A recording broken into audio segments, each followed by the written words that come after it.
Videha. The Debate on the Establishment of the Self, Extended Edition. Tonight's assembly, Sutradhara, Udayanakarya, Karbhadra, Jnanamitra, a student, a farmer, the assembly, Paryad. An original dramatic composition divided into a prologue, 6 acts, each in several scenes, and an epilogue. This is not a translation of the original treatise, but an independent creative work built upon its argument structure. This is the extended form of the previously presented 4-act, Atmasiddhaveda. The doctrine of momentariness now receives 2 full acts, the doctrine of apoha its own independent act, and the remaining 3 subjects a multi-scene expansion. Prologue. The Stradra enters and bows to the assembly. Before the debate begins, a bow, not to that Supreme Lord who can be proved or disproved by argument, but to that reality which no argument can either grant or take away. What you are about to hear is not history.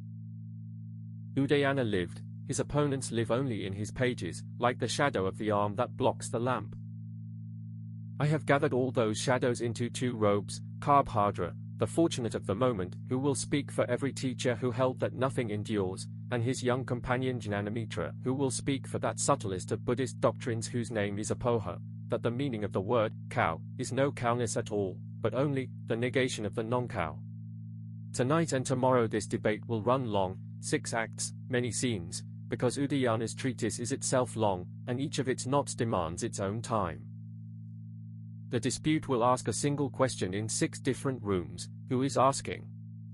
Water clock, begin. Exit. Act 1. The river that is not there. The inference for momentariness and the examination of capacity. Scene 1, the thesis. Udayana is seated on the teacher's seat. Karbhadra enters, accompanied by Jnanamitra. The student sits at Udayana's feet. Acharya, I will not spend the water clock's water on formalities. You teach that behind these eyes sits an unmoving watcher, one and the same from the child who fears the dark to the old man who no longer does. I teach the opposite. Whatever is real arises and perishes within a single moment. What you call one flame is hundreds of flames, greeting one another so quickly that no one can see where the farewell ends and the greeting begins. There is no one watcher. There is only watching, and then more watching, each time new. Then the question for which debate itself was built, proof. Not poetry, proof. An inference, by the full method. Thesis, whatever is real is momentary. Reason, existence itself arthakriya karitva, the capacity to perform a function. Pervasion, whatever performs a function does so only by being momentary. Example, the lamp flame. What is not momentary does nothing at all, like a skyflower. And the disputed things, the jar, the mountain, the self are all real, all doing something or other. Therefore all are momentary. Keep your hand on that pervasion, and do not let it go, for the whole inference hangs from it. Whatever is real is momentary. Where did you observe this law? In the lamp flame. A single example is not a law. The jar that lasts for years is exactly as real as the spark that lasts one moment.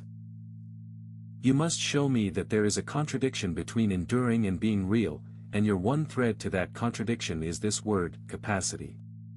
So come, let us cut it open and see. Scene 2, the 3 forms of capacity. Hear the argument at its full edge. Capacity and incapacity cannot reside in one and the same thing at one and the same time. A seed lies in the granary, it produces no sprout. The very same seed in the field, meeting soil, water, and warmth, it produces a sprout. If the seed of both conditions is one, then it was at once capable and incapable, a contradiction. Therefore admit, the granary seed was one thing, the field seed another, new seeds moment by moment, and only that moment's seed in which the sprout-producing capacity resided was the producer. Capacity, this word has 3 possible meanings, and I will place all 3 into your hands, one by one, to see which survives. First, capacity means the act itself, whatever is producing is thereby capable. Second, capacity means fitness for immediate production, the fitness to produce, in the very next moment.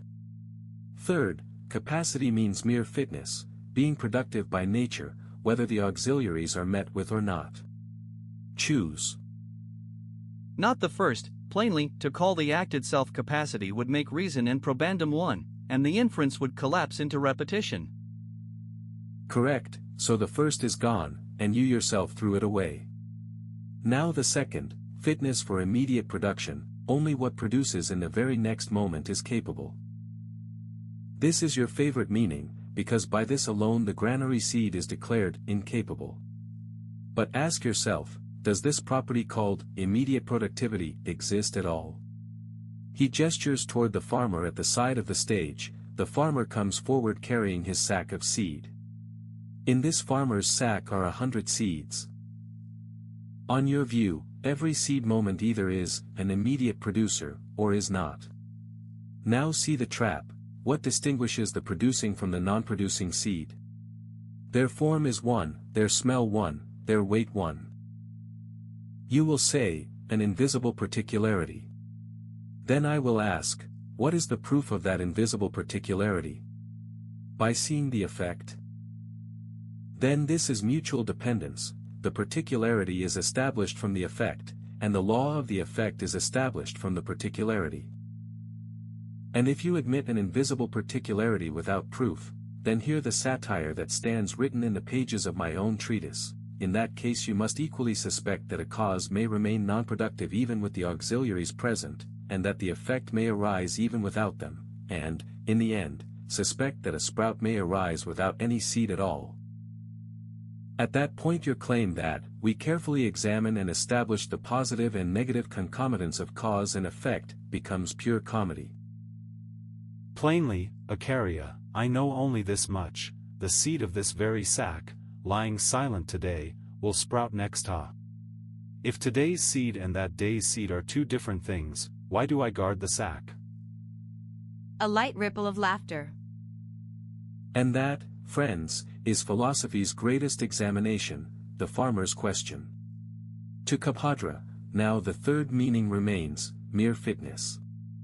The seed is by nature sprout fit, in the granary too, it merely lacked the auxiliaries.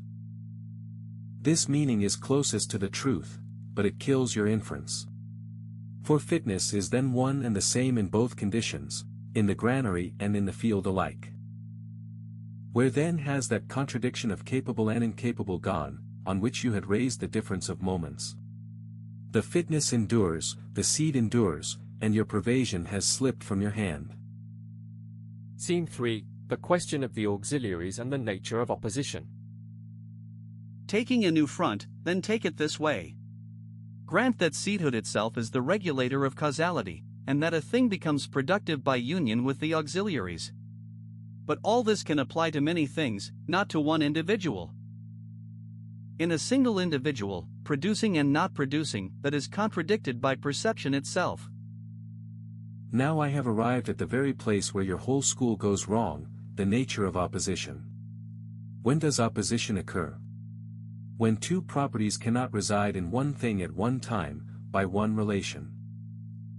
Cold and hot in one and the same water at one and the same moment, opposition. But one and the same water cool in the morning and warm at noon, what opposition? By difference of time, opposition dissolves. Just so, the seed, non-producing in the time without auxiliaries, producing in the time with them, one seed, two times, no opposition at all. You are loading onto a difference of things the work done by a difference of times. A man sits, then stands, are the sitter and the stander two men? A lump of gold becomes a bangle, then an earring, are there three golds? Take magnitude as well, one and the same cloth is first small, then, two threads added, larger, different magnitudes at different times in one substance, people see it daily, and nowhere does opposition cry out. Then my last refuge, let the momentary thing be productive at all times, in whatever moment it exists, in that very moment it does its work, and delay is only the illusion of the series. Then every seed in the world would sprout every moment, every fire would burn the world every moment, and the thing called a granary could not exist at all. A doctrine that makes the granary impossible ought to be ashamed to repeat itself in front of a farmer. The farmer, smiling, lifts his sack and steps aside. Hear the conclusion of the act. All three meanings of capacity have been tested, the first a repetition, the second unprovable, the third against you. The pervasion is unestablished, and an inference standing on an unestablished pervasion is a bridge of sand. The lamp is trimmed. The strata appears for a moment and announces, the second pillar of momentariness, the causelessness of destruction, in the next act. Act 2. Breaking without a hammer. The doctrine of the causelessness of destruction, and the establishment of persistence. Scene 1. Does destruction need no cause? With new vigor, the front of capacity has fallen, granted. But my second pillar still stands, and it is stronger than the first. Hear it, destruction requires no cause at all. Why? Because whatever has arisen, its destruction is inevitable, and what is inevitable is not dependent on a cause. What depends on a cause sometimes happens and sometimes does not, like rain. But destruction? Destruction comes to everything, always, without exception. Therefore destruction is the very nature of the thing, and if destruction is its nature, the thing perishes the instant it arises, momentariness established, by another road. A beautiful argument, and its beauty is its trap. Inevitable, therefore causeless, where did you bring this law from? Death too is inevitable, does death have no causes? Disease, old age, the weapon, the science of medicine lies full of the causes of death. Inevitability says only this much, that some cause or other will certainly assemble, not that no cause is needed at all. And now put your hand into the belly of your own doctrine. If destruction is causeless, why did this jar, he lifts the jar, not break at this very moment? Why not the moment before? What happens without a cause either happens always or never, because only a cause answers the question, when. You will say, it is breaking, moment by moment. Then what will this do? He lifts the stone from the side of the stage. Why do people raise a stick to break a jar, if the jar by its own nature is already shattering every moment? In your doctrine the stick is the most useless object in the world, and yet everyone from the potter to the king relies on it. The stick does not destroy, the stick merely begins a dissimilar series. The stream of jar moments was flowing, the stick struck, and the stream of shard moments began. Destruction was each moment's own nature all along. Then, destruction, and, the beginning of a dissimilar series, two words, two things, and what the world calls, the jar broke, is, on your view, no destruction, only a bend in the stream. So I ask, is that bend caused or uncaused?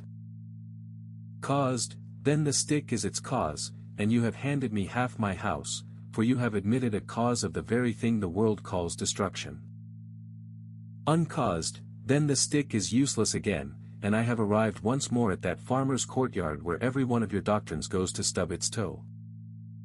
Scene 2, the destruction and the destroyed thing non-different. Then descend deeper.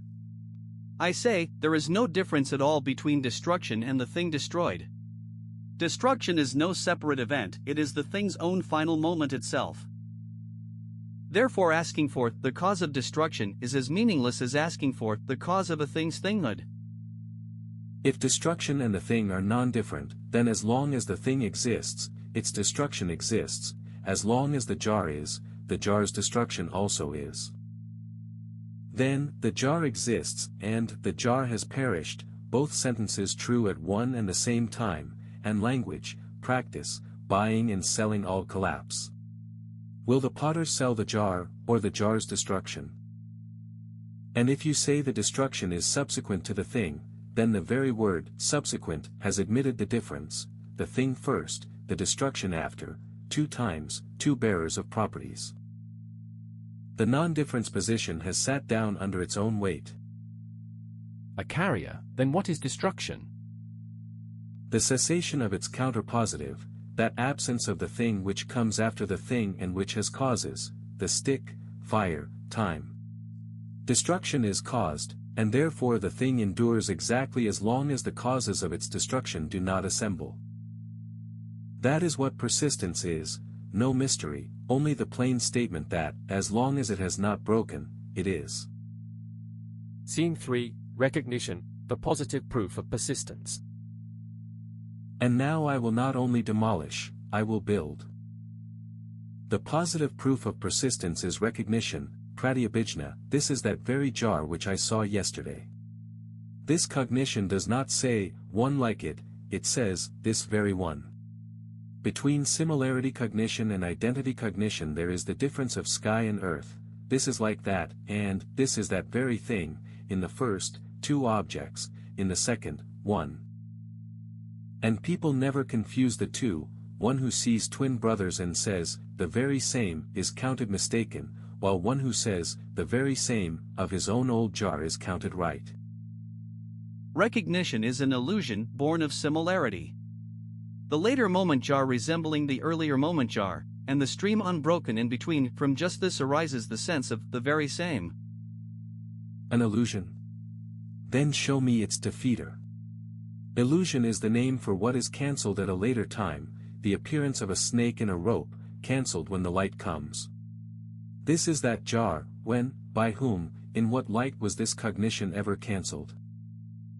Your cancellation is only your doctrine, and experience is not cut by doctrine, doctrine is cut by experience.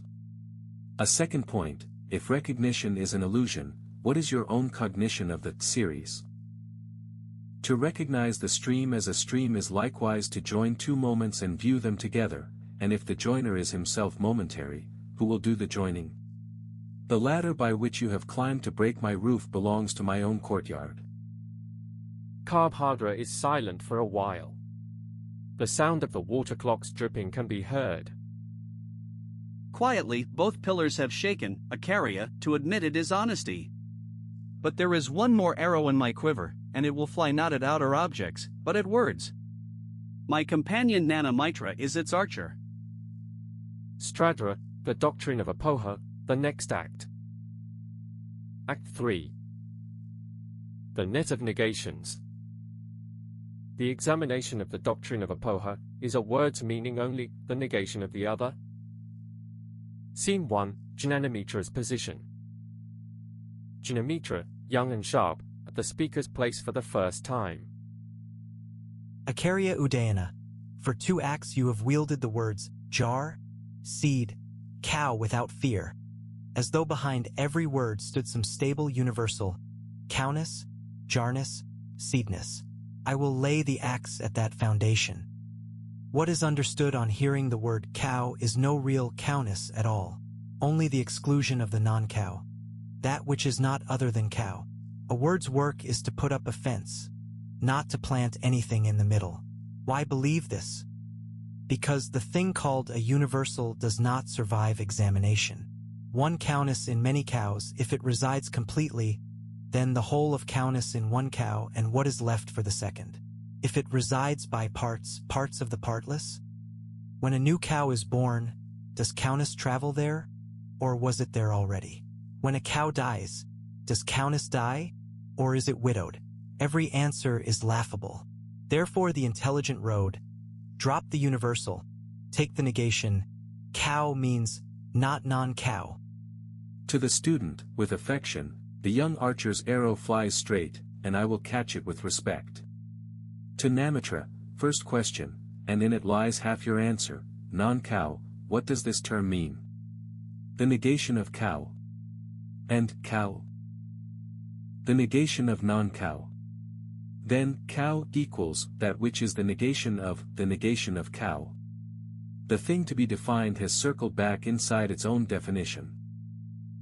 This is mutual dependence, and you have only one escape from it, somewhere, at some point, admit some positive, affirmative, meaning, from which the net of negations can be tied. Even to put up a fence, one needs the whereabouts of the field. The exclusions differ among themselves. Cow exclusion is one thing, horse exclusion another, and by this very difference practice will run without any positive meaning. Difference among exclusions. On what basis? Two negations differ by the difference of their counterpositives. The absence of a jar and the absence of a cloth differ because jar and cloth differ. So the difference of cow exclusion from horse exclusion rests on the difference of cow from horse, and the difference of cow from horse. On your view, that too rests on exclusions. The circle again. This dance of negation upon negation will spin forever, and nowhere will there be ground to set a foot. And plain experience gives its testimony directly. When a child recognizes a cow for the first time, does he do so by negating all the non-cows of the world, the horse, the elephant, the camel, which he has never even seen? He simply sees something, the horns, the muzzle, that build, something positive, which shines in every cow. Cognition is affirmative, negation is its shadow, not its body. Scene 2, the defense of the universal. Then answer my acts, all those questions. One in many, how? Whence cowness in the newborn cow? I will, and the key to the answer is this: do not weigh the universal on the scales of substance. Coming and going belongs to substance, the universal's mode of being is residence, not motion. The lamp's light throughout the room, has the light been divided? Space in every jar, has space been cut into pieces? One residing completely in many, this sits oddly with substance thinking, because substance does not behave so, but this is precisely the universal's own nature, and against a nature no why runs, just as you do not ask why fire is hot.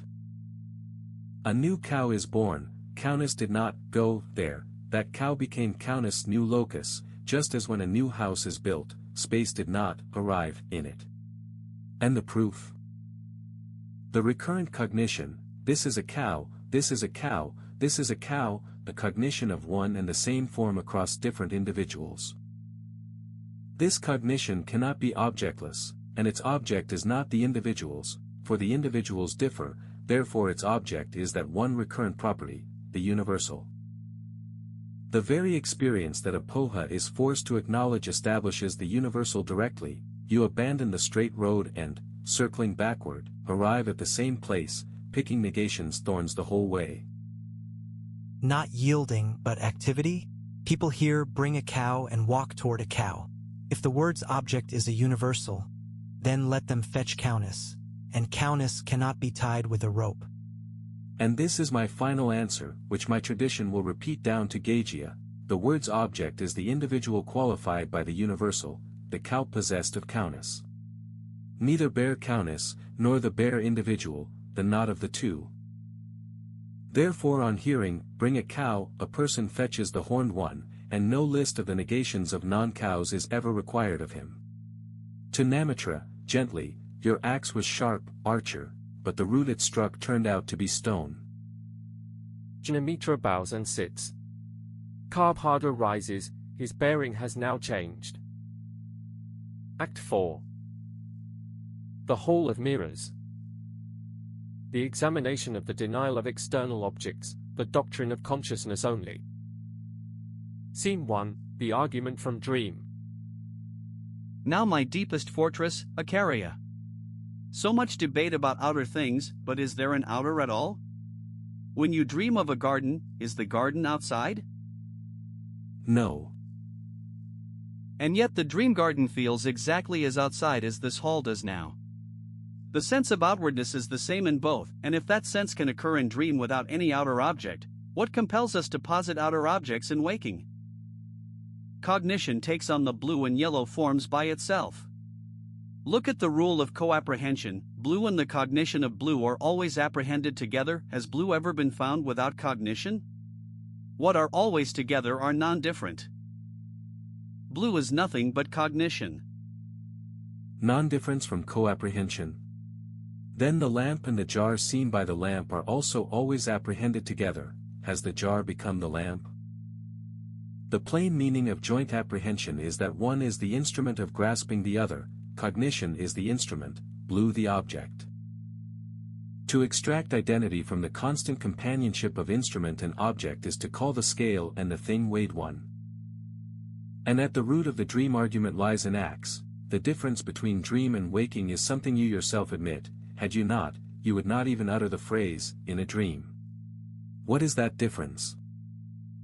My treatise gives the definition. Hear it. Dream is that state in which the coherence of agents, instruments, places, and times does not hold. The palace suddenly becomes a river, the dead grandfather speaks, and nothing surprises. Waking is that state in which coherence holds, and which sublates the dream's coherence. This difference of sublater and sublated is established by experience, and only that is sublated which some stable thing is there to contradict. Dream is cut by waking, waking is cut by nothing. To put both on one scale is to stand the witness and the false witness in the same dock. Scene 2, the dispute over variegated cognition, and a satire. Then take variegated cognition, in a single cognition, blue, yellow, and red, many forms at one moment. If the forms belong to the outside, how could many mutually opposed forms sit in one cognition? Therefore the forms are cognition's own inner and there is nothing outside. Suppressing a smile, well, dear brother. Is it then that, just as creatures who are born enemies, the snake and the mongoose, abandon their innate hostility when they draw near the hermitage of a tranquil sage, so blue and yellow, on entering the courtyard of cognition, give up their natural opposition? Or do they keep the opposition and give up only its consequence, mutual difference? Laughter in the assembly. The truth is plain, in the cognition, blue and yellow have not become one cognition has taken many as its objects. My rule was only ever this, that blue must not appear as yellow, nor yellow as blue, and in variegated cognition too, blue appears precisely as blue, yellow precisely as yellow. The opposition is among the objects, and it stands intact. Cognition is a mirror in which many faces appear at once, the mirror does not become the faces. But a question inside your own house, cognition is formless, the object has form, what is the relation of the two? How will a formless hand grasp a formed jar? The object-subject relation, a relation established by the very natures of the two, to demand a further explanation of which is like asking what relates fire to what it burns. To hunt a relation behind every relation is the well of infinite regress. Somewhere one must stop at nature itself, and this stopping is not defeat but knowledge. And a final point, which is a sword at the neck of your entire consciousness-only doctrine, this debate itself. You have come to persuade me, which means there is, outside your stream of cognition, a hearer whose view can be changed. Your voice reaches my ear, which means there is an external medium called sound. If everything is the wave of your own mind alone, why this water clock, why this assembly, why this labor? No one sweats to persuade his own dream. A long silence, then, as at that moment in the earlier play, you have found the seam of the robe again, Acaria. This pillar too is bent, but the house still stands, for the inner room remains. Grant the outer world, why must there be any self that sees it? Why not seeing alone ownerless, in a stream? Now I stand on the true battlefield, the one for which this entire treatise was written. Act 5. The knower behind the knowing. The direct and the inferential establishment of the self. Scene 1, the testimony of I. Udayana descends from the teacher's seat and stands level with Karbhadra, in the tradition of the Veda, the sign that from now on only proof will speak, not authority. Karbhadra, set aside every scripture and school. Speak only from what is given at this instant. I am tired, I have understood, I deny that I exist. In all of these, what does I say? A convenience of thought. A name the stream lays upon itself, like the name of a river, though apart from the water there is no river at all. Even a fiction must happen to someone.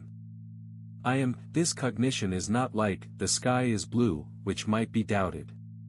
Has anyone, ever, waking or sleeping, fool or scholar, doubted his own existence while framing the thought of his own existence?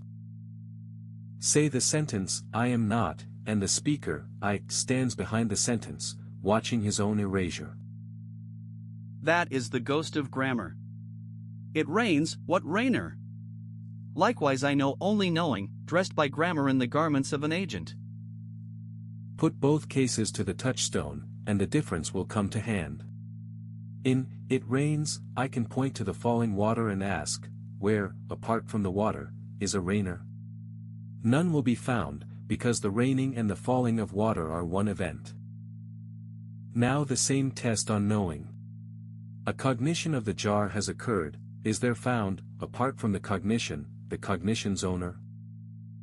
Watch yourself while hearing unwelcome news. One part of the event is the arising of the knowledge, another, separately discernible, is the resistance, would it were not so, the ownership of the discomfort. In, I cut, the cutting is one thing, the cutter another, the iron does not own the wound it makes. The sickle grows blunt from cutting, the cutter does not. Just so, knowing is an act, and the agent of an act is other than the act, prior to the act, and left over after it. Scene 2, Body, Senses, Mind, the examination of all three. Grant the agent, but let it be the body. This assembly of the 5 heaps, why any self beyond it? 3 candidates, 3 examinations. The body. If self-cognition took the body merely as body, then my hand would call your hand, I, just as readily.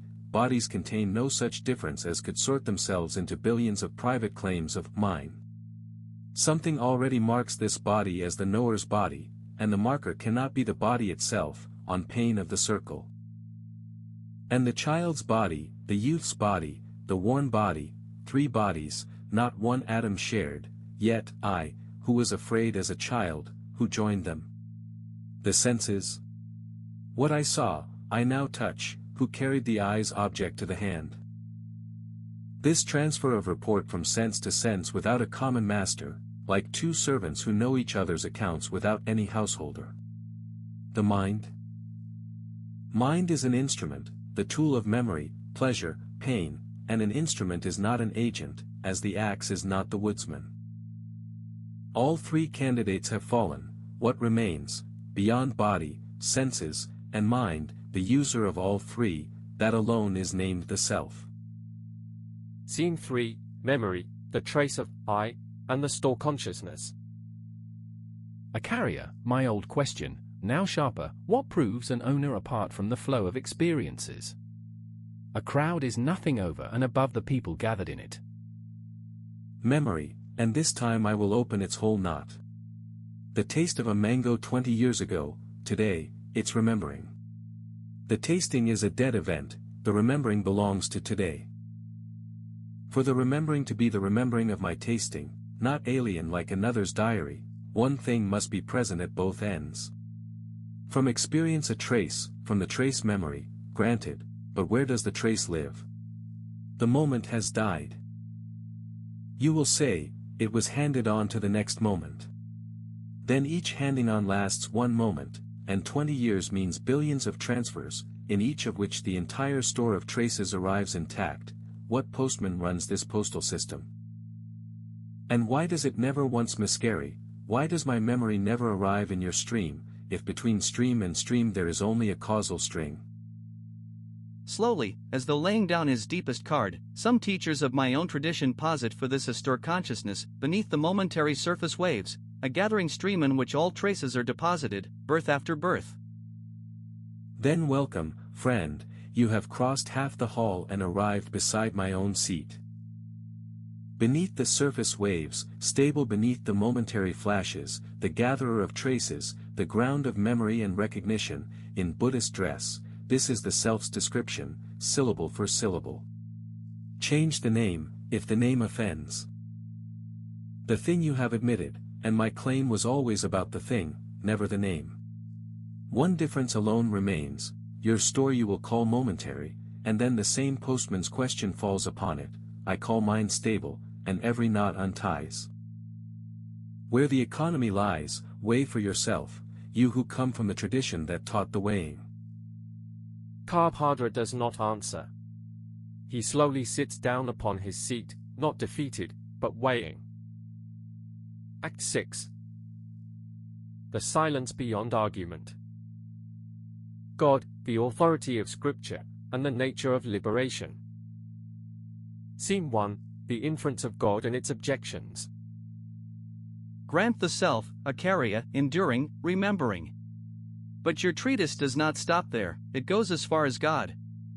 So let me hear that too, the proof?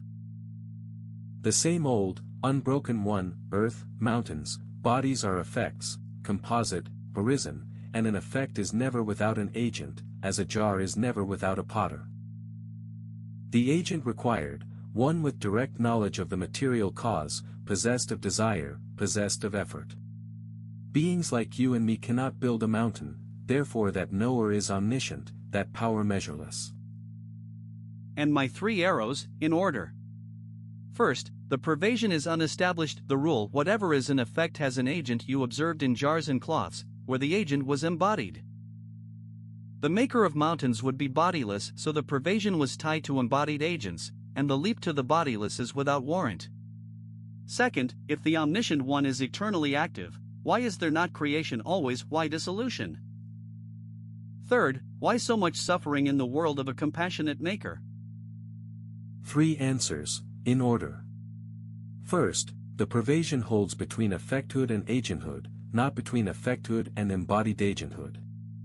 The body is not the mark of an agent but his instrument, and instruments vary with the work. The potter needs hands because his knowledge and will are incomplete, without a tool they do not reach the clay. He whose knowledge, will, and effort are themselves complete has no need of the body's brokerage. All agents are embodied, you could say only after seeing all agents, and that is the very point in dispute.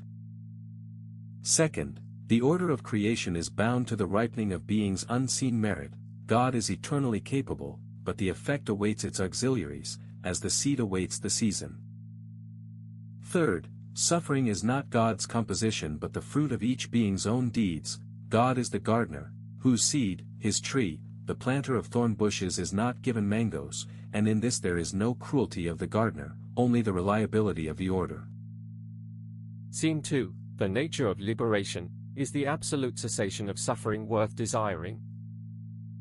The last question, Acaria, and it is the question that made me a monk in my boyhood. What is liberation, and why is it worth wanting? Your school says, the absolute eradication of suffering. But hear the trap, in liberation, along with suffering, pleasure too is eradicated. No taste, no touch, no dream. Who would want so dry, so void a state? People want pleasure, and in your mocha there is not a trace of it. Silent a while, then, in the gentlest voice of the entire play, and here, friend, the logician must look for one moment at ordinary life. Ask the world, are pleasure and pain dealt out in equal measure? Pain does not always come attended by the means of pleasure, but pleasure. Pleasure generally comes surrounded by the means of pain. In a thing earned by Dharma, how tiny is the spark of pleasure, and how countless the rainy nights of pain spent earning and guarding it. What admixture of pleasure there is in the pain of a thorn prick, let people weigh for themselves. Even heaven's pleasure is pierced by the arrows of suffering, envy is there too, and the dread of falling. And, sift the pleasure out of the pain, like grain from chaff. My treatise's answer, from a dish in which poison has been stirred into honey, not even the world's most skillful cook can eat the honey alone. Therefore the person of deep dispassion knowingly relinquishes even that grain of pleasure, just as the deeply attached runs toward a thing though he sees its faults, so the deeply detached turns away though he sees its merits. Nor is this the darkness of one who has felt nothing. What happens the instant the thorn comes out, that cessation, who has not wanted it? Who called it a dry void? Liberation is the completion of that very cessation, the complete removal of every thorn, forever. It is worth desiring, because suffering is by its very nature the object of aversion, and that alone is enough.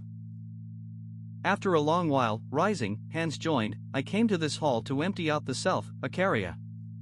6 acts have passed, and now I cannot empty even this, that someone came, nor this, that someone, having heard all this, will walk home. Then the water clock has done its work. Go, and sit with the question, that too is a discipline. A debate well fought ends not in one man's silence, but in both men's better thinking. Epilogue. The Stradra returns. On the stage the sack of seed, the stone, and the jar, the 3 witnesses, still stand. 6 acts and 3 mute witnesses, the seed, which taught that fitness can wait, the stone, which taught that even breaking has its causes, and the jar, which, standing here from morning till evening, said only this, I am that very one. Udayana's answer was not the last word on this stage. His opponents returned in other robes, with sharper instruments, and will keep returning. That is not philosophy's defeat but its breathing. If you carry the question out of this hall not settled but sharpened, then this play, like the treatise on whose bones it stands, has done its work. All the characters exit.